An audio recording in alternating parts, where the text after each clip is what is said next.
अभी श्री कृष्ण बाल अवस्था में थे। नगर में बहुत चहल पहले थी। उधर श्री कृष्ण आश्चर्य में थे कि आखिर आज कौन सा त्योहार है जिस कारण नगर में चार चांद लग गए हैं। श्री कृष्ण और दाऊ भैया घूमते हुए उस स्थान पर जा पहुँचे जहाँ पूजा करने की तैयारियां हो रही थी। श्री कृष्ण आश्चर्य से पूछ लेते हैं कि आखिर नगर में इतनी जोर शोर से किस त्योहार की तैयारी चल रही है। उस स्थान पर एक महान ऋषि भी आए हुए थे जो उस रास्ते से जा रहे थे जिसमें वह नगर रास्ते में पड़ता था। नगर वासियों ने ऋषि को देख वहां बुला लिया, जो उस समय वहां उपस्थित थे।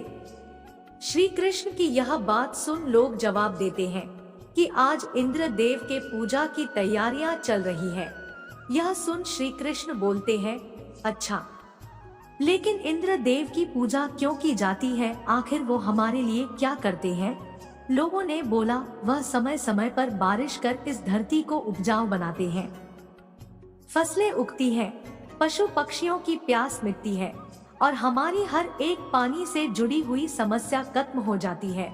श्री कृष्ण कहते हैं, इसमें इंद्र की पूजा करने की क्या जरूरत है, क्योंकि यह उनका कर्तव्य है कि वह समय समय पर बारिश कर इस धरती को उपजाऊ बनाए। हमें पूजा अपने इष्ट देव या देवी की करनी चाहिए और इष्ट देव या देवी वह होती है जिससे हमारी जीविका चलती है। जिस प्रकार किसान की जीविका उसकी फसल होती है, उसका इष्ट देव अन्न देवता होता है और व्यापारी की जीविका धन होता है या व्यापार होता है, उसकी इष्ट देवी लक्ष्मी होती है। इसी प्रकार हमारी जीविका दूध, दही, माखन आदि है, तो हमारी इष्ट देवी गाय माता हुई। हमें गाय माता की पूजा करनी चाहिए। सभी लोग श्री कृष्ण की बात सुनकर आश्चर्यचकित रह जाते हैं और उनकी बातें वह महान ऋषि भी सुन रहे थे। श्री कृष्ण ने ऋषि से पूछा, क्या आप मेरी बात से सहमत हैं?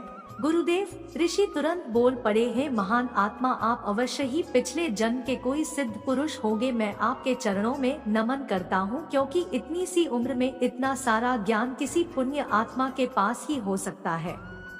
आपकी बातें मुझे बिल्कुल सही लगी।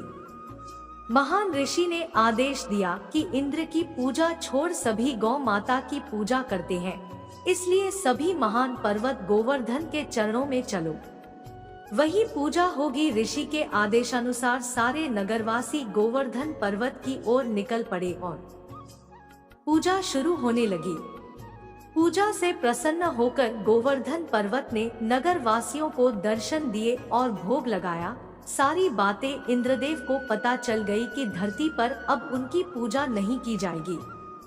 उन्हें क्रोध आ गया।